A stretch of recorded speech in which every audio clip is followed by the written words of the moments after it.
Buenas, profesora Rita. Mi nombre es Mariana González y junto con mis compañeros Elijú Cañizales, Alejandra Gómez y Valeria Rodón le vamos a hablar acerca del sistema cardiovascular. El contenido que vamos a tocar acerca del sistema cardiovascular es la anatomía, la fisiología y la histología del corazón, así que vamos a comenzar. Generalidades.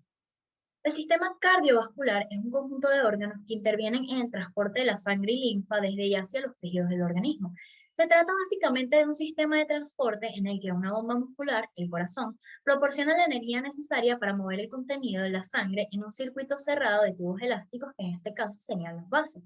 Los órganos que conforman este sistema son el corazón, los vasos sanguíneos y el sistema linfático.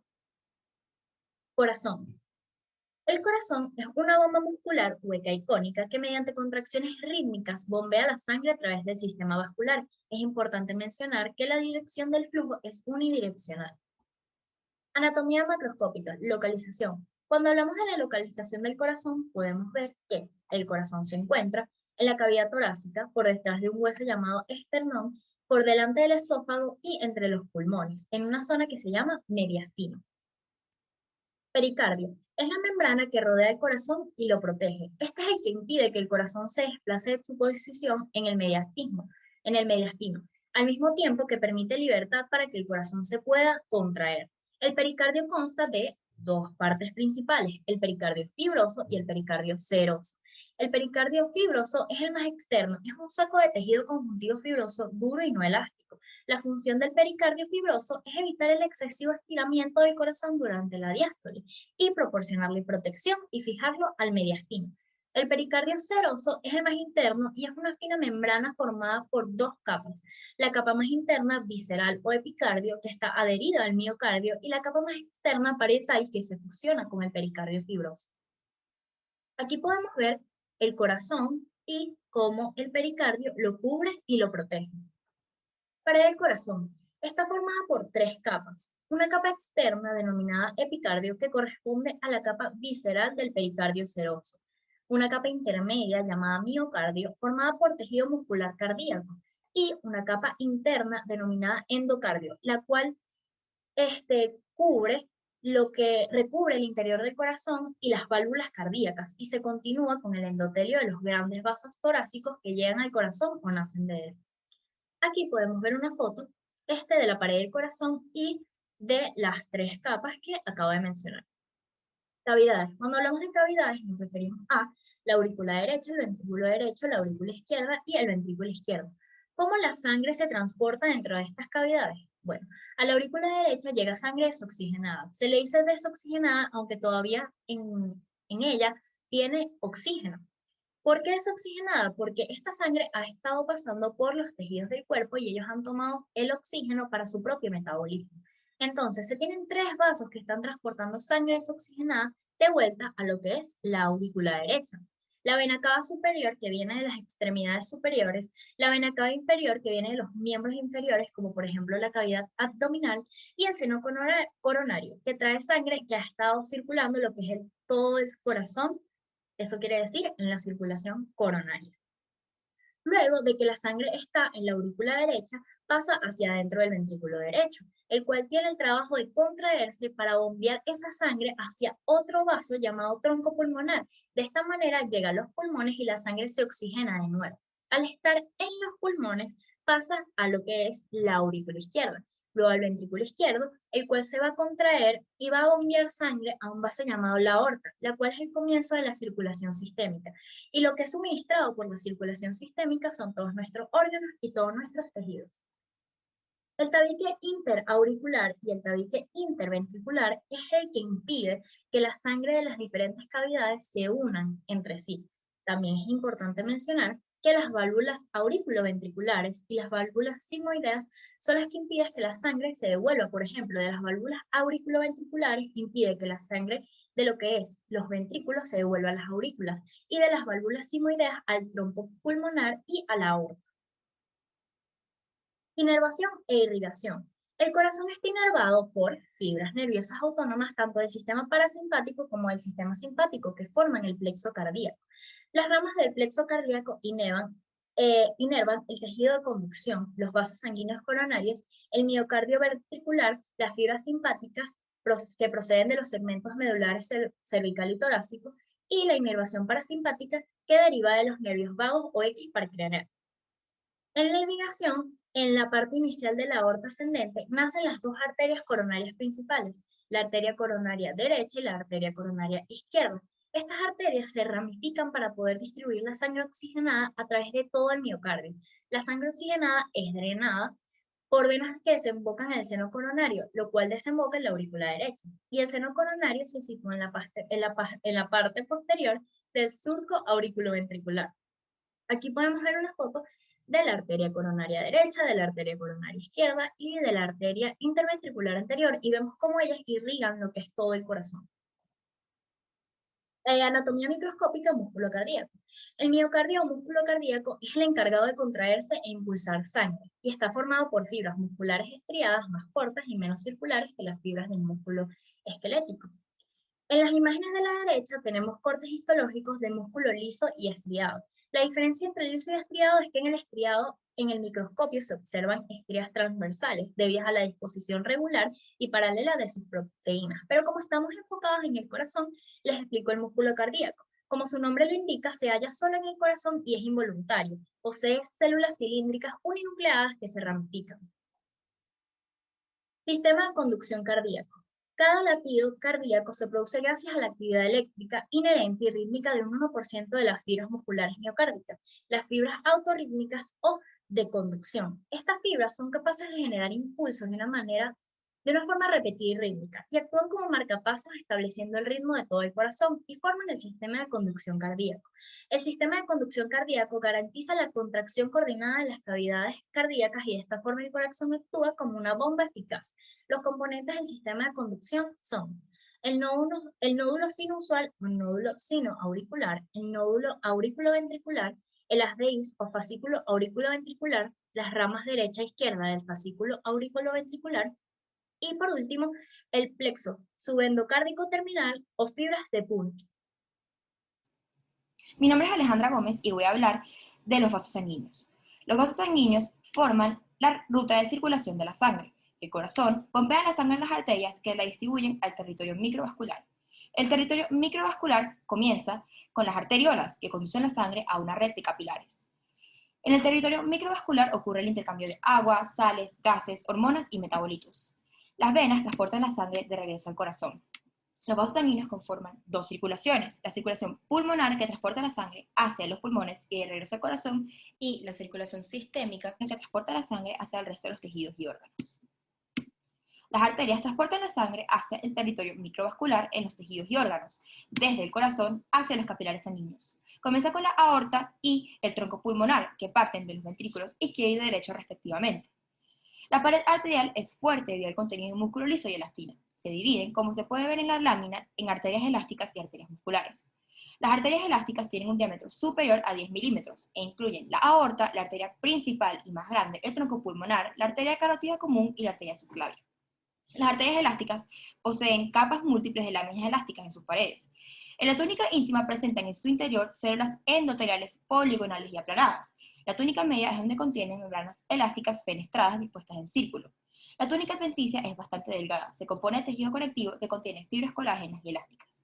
También contiene pequeños vasos sanguíneos que se llaman vasa vasorum. Las arterias musculares, como por ejemplo la arteria coronaria, tienen un diámetro que varía entre 10 milímetros y 0,1 milímetros. Poseen gran cantidad de músculo liso en la túnica media, por eso se encargan de regular el flujo sanguíneo. La túnica íntima se compone de células endoteliales aplanadas que poseen evaginaciones basales. La túnica media contiene entre 4, 10 o más capas de células musculares lisas en disposición concéntrica. La túnica adventicia es gruesa. Se compone de tejido conectivo laxo que contiene vasa vasorum y numerosos vasos linfáticos. Una arteriola es un vaso sanguíneo de la microcirculación de diámetro menor de 40 a 100 micrómetros.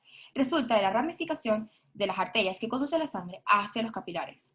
Por su túnica media bastante gruesa, regulan el flujo de sangre y reducen la presión arterial. La túnica íntima se compone de células endoteliales aplanadas que se extienden por prolongaciones, que forman contactos mioendoteliales con las células musculares lisas subyacentes. La túnica media se compone de 1 a 3 capas de células musculares lisas, y la túnica adventicia se compone de tejido conectivo laxo. Los capilares son los vasos sanguíneos más pequeños y forman una red vascular que permite que líquidos con gases, metabolitos y productos de desecho atraviesen sus finas paredes. Tienen un diámetro luminal inferior a 10 micrómetros. La pared capilar está compuesta por una capa de células endoteliales y una lámina basal que incluye pericitos. Se diferencian en tres: capilares continuos, fenestrados y sinusoides, como se pueden ver en la foto. Los capilares continuos son los más comunes y se encuentran en los tres tipos de tejido muscular: tejido pulmonar, encéfalo y tejido conectivo. Los fenestrados presentan fenestraciones que funcionan como canales y se distinguen en vesículas pinocíticas. Se encuentran en la lámina propia del tubo digestivo, riñones y glándulas endocrinas. Los sinusoides son capilares grandes que se encuentran en el hígado, vaso y médula ósea. Se adaptan a los espacios epiteliales de los órganos donde se encuentran y poseen aberturas entre las células endoteliales. Por unión de capilares se forman las vénulas postcapilares más pequeñas, con un diámetro de 10 a 50 micrómetros. La pared se compone de una delgada capa de endotelio en la cual las células están relacionadas mediante contactos oclusivos. El endotelio descansa en una lámina basal rodeada por una capa de pericitos. Cuando el diámetro alcanza más de 50 micrómetros, aparecen células musculares lisas alrededor del endotelio, por lo cual estas vénulas se comienzan a llamar vénulas musculares. Las venas conducen la sangre desoxigenada de los capilares hacia el corazón. Por lo general, acompañan las arterias correspondientes, pero tienen mayor diámetro. También la pared tiene más tejido conectivo, pero menos músculo liso que las arterias. La pared venosa se compone de las mismas capas fundamentales y se dividen en pequeñas, medianas y grandes. Normalmente, cada vena está asociada con una arteria, a menudo con el mismo nombre, aunque a veces pueden haber diferencias. Por ejemplo, las arterias carótidas están relacionadas con las venas yugulares. El nombre de las principales venas son vena yugular, subclavia, coronaria, cava inferior y superior, pulmonares, renal y femoral. Las venas pequeñas tienen un diámetro de 0,1 a 1 milímetro, mientras que las medianas varían entre 1 y 10 milímetros. Incluyen, por ejemplo, la mayoría de las venas superficiales y profundas, de los miembros superiores e inferiores. La túnica íntima se compone de células endoteliales, que las venas medianas están rodeadas por una capa de tejido conectivo. La túnica media es más delgada que la arterial y contiene 3 a 4 capas de células musculares lisas. La túnica adventicia se compone de tejido conectivo y en las venas medianas representa la mayor parte de la pared. Las venas grandes tienen un diámetro superior a 10 milímetros, por ejemplo, las venas cava. La túnica íntima presenta una capa de tejido conectivo subendotelial y puede tener un espesor considerable. La túnica media es delgada o incluso puede estar ausente. Tiene células musculares lisas en disposición concéntrica. La túnica adventicia es gruesa, compuesta de tejido conectivo y células musculares lisas longitudinales. Se encuentran también numerosos vasos vasorum, vasa vasorum y vasos linfáticos, además de fibras nerviosas amilínicas. Las válvulas venosas son válvulas que se encuentran en algunas venas medianas a intervalos regulares compuestas por repliegues con forma de semiluna que sobresalen a la luz. Cuando el flujo de sangre tiene dirección hacia el corazón, las válvulas se abren. Con el reflujo se llenan los repliegues y se obstruye el flujo retrógrado de la sangre. Se encuentran válvulas sobre todo en las venas que transportan la sangre contra la fuerza de la gravedad, para asegurar que la sangre fluya en una sola dirección. Por ejemplo, se puede ver en la lámina cómo las válvulas y los repliegues se abren y cómo se cierran. Anastomosis arteriovenosa. Son comunicaciones directas de mayor calibre entre las arteriolas y las vénulas pequeñas. Permite que la sangre salte los capilares al proveer rutas directas entre ellas. La anastomosis arteriovenosa tiene gran importancia para la regulación del flujo que irriga muchos tejidos. Se pueden encontrar en los dedos de los pies y las manos, la nariz, los labios y las orejas. Tienen gran importancia también en la regulación de la temperatura corporal. Sistema de vías linfáticas. Las vías linfáticas comienzan en el tejido conectivo intersticial en forma de capilares linfáticos, que se fusionan para dar origen a vasos colectores, que tras unirse con otros similares forman dos troncos principales que se vacían en las grandes venas del cuello. En consecuencia, las vías linfáticas no conforman una circulación. La función principal de las vías linfáticas es drenar el exceso de linfa al torrente sanguíneo, de manera unidireccional. Los capilares linfáticos son numerosos en la piel, la mucosa y el tejido subseroso. Los vasos linfáticos están revestidos por endotelio, con células aplanadas. Carecen de lámina basal continua, que provee mayor permeabilidad. Poseen válvulas y filamentos de anclaje, que impide el colapso durante la inflamación. Los capilares linfáticos se vacían en vasos colectores de pared fina similares a venas pequeñas. Las venas son vasos de alta capacidad que pueden contener alrededor del 70% del volumen sanguíneo. El cuerpo humano tiene más venas que arterias y su localización exacta puede variar mucho dependiendo de la persona. Las estructuras son diferentes. Las cavidades de las venas, llamadas también la luz, por lo general son más grandes y de forma más irregular que de las arterias. Normalmente se caracterizan por transportar sangre desoxigenada y dióxido de carbono de los tejidos hacia el órgano encargado de su eliminación. Las venas más importantes del corazón son la vena cava superior y la vena cava inferior. Las arterias es cada uno de los vasos que llevan la sangre con oxígeno desde el corazón hacia los capilares del cuerpo. Son resistentes y elásticas para resistir la presión que ejerce el corazón al bombear la sangre. Las principales arterias del corazón son la coronaria izquierda y la arteria coronaria derecha. Generalidades del sistema cardiovascular.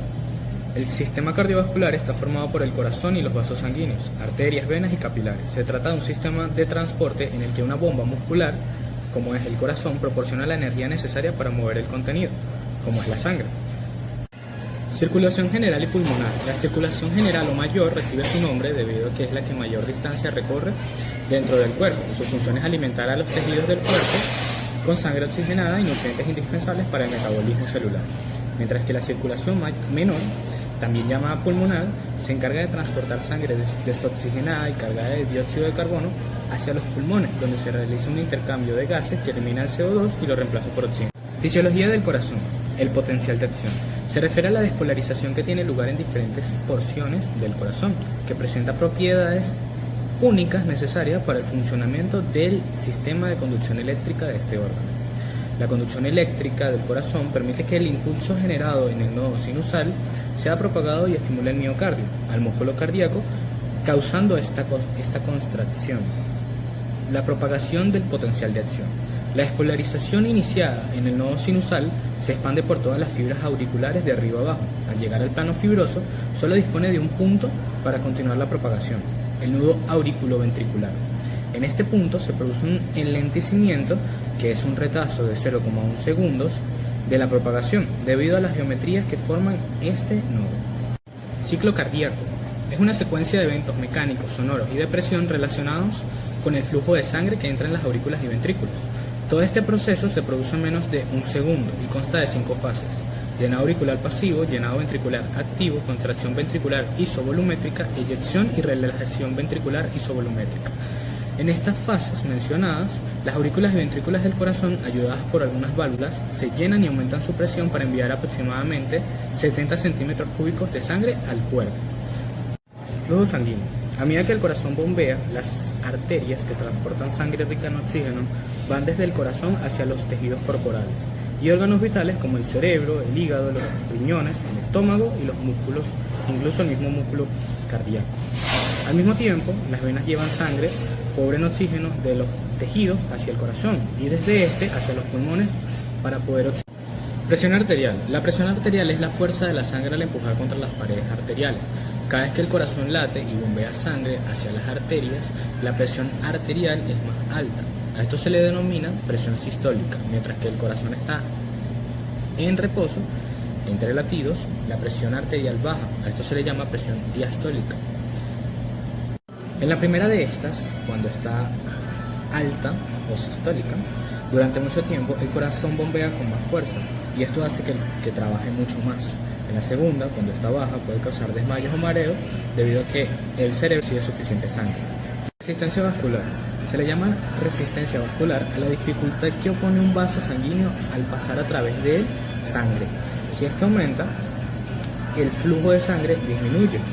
Por el contrario, cuando la resistencia vascular disminuye, el flujo arterial, la primera se le denomina vasodilatación y a la segunda vasoconstricción. El gasto cardíaco es el volumen de sangre bombeado por minuto por ventrículo. Los médicos la definen según la siguiente ecuación. Gasto cardíaco es igual a volumen sistólico por frecuencia cardíaca. El volumen sistólico es la cantidad de sangre que se bombea cada vez que el corazón late y la frecuencia cardíaca es cuántas veces el corazón late en un minuto. La frecuencia cardíaca de un adulto en reposo es 70 latidos por minuto y el volumen sistólico es de 70 a 80 mililitros por latido. El retorno venoso. Este es el flujo de sangre venosa que llega al corazón desde la circulación sistémica en distintos niveles de presión de la aurícula derecha. Este se ha afectado por tres factores principales que son la presión en la aurícula derecha, el grado de llenado de la circulación sistémica, que obliga a la sangre sistémica a volver hacia el corazón, y la resistencia al flujo sanguíneo entre los vasos periféricos y la aurícula derecha. En esta curva de retorno venoso normal, podríamos observar cómo este disminuye poco a poco hasta llegar al cero, cuando la presión en la aurícula derecha aumenta hasta más de 7 milímetros de mercurio. Este ligero aumento de presión sobre las venas de la circulación sistémica hace que haya un descenso drástico del retorno venoso. Regulación de la presión arterial. La presión arterial, como mencionamos anteriormente, es la fuerza que impulsa el flujo sanguíneo, y esta se mantiene en un rango de valores normales gracias a distintos mecanismos. Dentro de los impulsos eferentes tenemos que la estimulación de los nervios parasimpáticos disminuye la frecuencia cardíaca. La inervación parasimpática del corazón va a provenir del nervio vago, el par craneal X. Y las fibras parasimpáticas realizan una sinapsis con neuronas postsinápticas dentro del corazón. Estas mismas fibras son las que liberan de sus terminaciones el neurotransmisor acetilcolina, disminuyendo así la frecuencia cardíaca, dando bradicardia, reduciendo la fuerza del latido cardíaco y contrayendo las arterias coronarias. La estimulación de los nervios simpáticos va a aumentar la frecuencia cardíaca. La inervación simpática del corazón va a provenir de las astas laterales de los segmentos T1 a T6 de la médula espinal. Luego de la sinapsis, las fibras autónomas liberarán noradrenalina, que va a aumentar la frecuencia de las contracciones o causando taquicardia y acrecienta la fuerza de la contracción muscular. Los impulsos aferentes pueden venir a través de receptores sensoriales, y están los varoreceptores, que son receptores de presión alta que detectan la tensión arterial en general. Estos son receptores que están ubicados en el seno carotideo y en el callado aórtico. Están los receptores de volumen, que son receptores de presión baja, y están situados dentro de las paredes de la aurícula y de los ventrículos. Y están los quimiorreceptores, que son células sensibles a la presión de O2, presión de CO2 y del hidrógeno positivo. Van a detectar alteraciones de estos compuestos y están ubicados en la bifurcación de las carótidas y en el callado aórtico.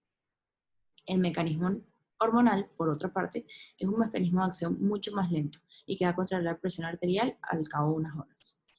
Algunas hormonas implicadas en este mecanismo de regulación hormonal son el sistema renina-angiotensina-aldosterona, la adrenalina y noradrenalina, la hormona antidiurética y el péptido natriurético auricular. Natriurético auricular.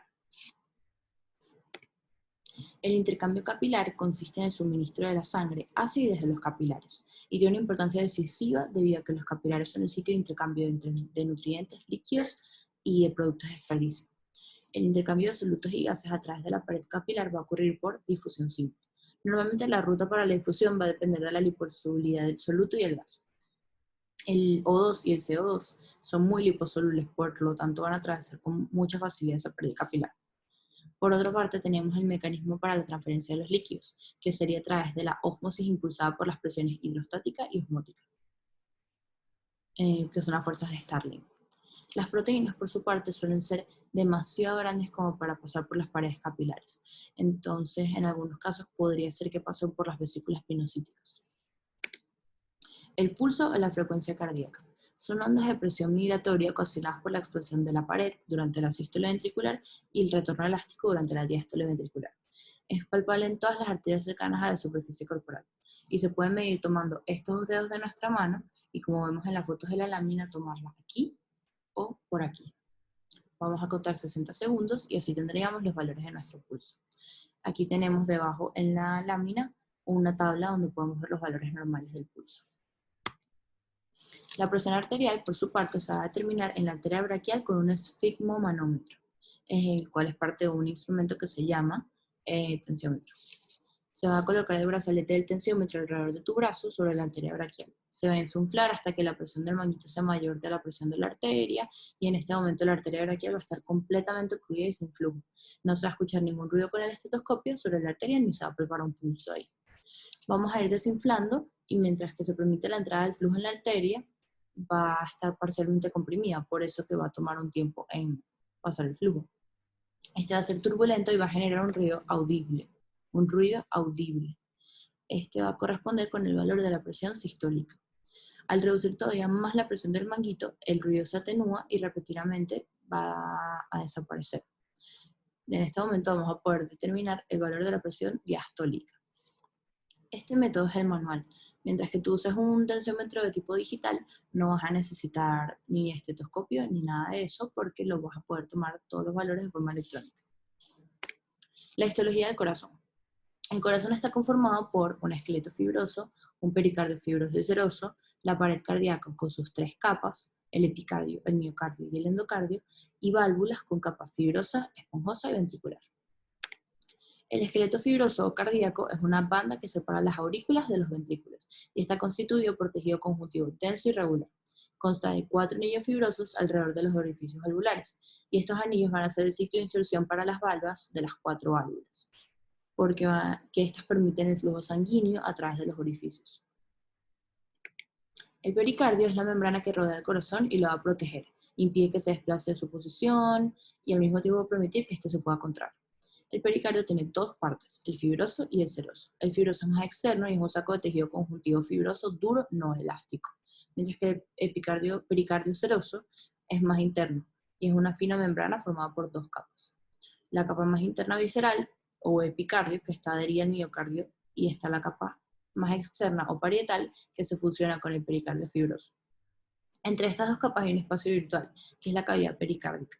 Este contiene el líquido pericárdico que va a reducir la fricción entre las 2 capas durante los movimientos del corazón. En la pared cardíaca, por su parte, se distinguen 3 capas. Está el epicardio, que consiste en una capa de células mesoteliales en la superficie externa del corazón y su tejido conjuntivo subyacente. Los vasos sanguíneos y los nervios que irrigan e inervan el corazón van a transcurrir en el epicardio y están rodeados por tejido adiposo que ejerce una acción amortiguadora para el órgano de la cavidad pericárdica. Tenemos el miocardio, que es la capa media de la pared cardíaca formada por el músculo cardíaco. Va a conformar una red muscular entre cuyas mallas existe tejido conjuntivo laxo o el endomisio. Van a transcurrir los capilares sanguíneos, linfáticos y las fibras nerviosas. Vamos a tener 3 tipos de fibras musculares en este miocardio. El miocardio banal, las células mioendocrinas y las células nodales. El miocardio banal son células con forma de uso, con bifurcaciones y están separadas con endomisio. Tenemos las células mioendocrinas, que son fusiformes con miofilamentos longitudinales y un núcleo central. Y las células nodales, las cuales forman el sistema de conducción nodal dentro de la pared cardíaca. Son fusiformes, pequeñas, con núcleo central, escasas miofibrilas y dispuestas en la periferia y en los mitocondrios. Tenemos el endocardio, que es la capa más interna que tapiza todas las estructuras que sostienen las cavidades del corazón, y esta capa a su vez se divide en 3 capas. La interna, que está formada por el endotelio y el tejido conjuntivo laxo subendotelial. La media, que está formada por un tejido conjuntivo denso, rico en fibras colágenas y elásticas y algunas fibras musculares lisas en las zonas cercanas al tabique interventricular. Y tenemos la externa, que está formada por tejido conjuntivo laxo, donde se encuentran los vasos nutricios. Por último tenemos las válvulas. Son estructuras compuestas de tejido conjuntivo revestido por endocardio. Estas válvulas poseen 3 capas. La fibrosa, que forma el centro de la valva y contiene extensiones fibrosas de tejido conjuntivo denso. Tenemos las esponjosas, o la esponjosa, que está formada por tejido conjuntivo laxo y consiste en fibras elásticas y colágenas con un gran número de proteoglucanos. Y está la ventricular, que contiene tejido conjuntivo denso con muchas capas de fibras elásticas. Muchas gracias por su atención.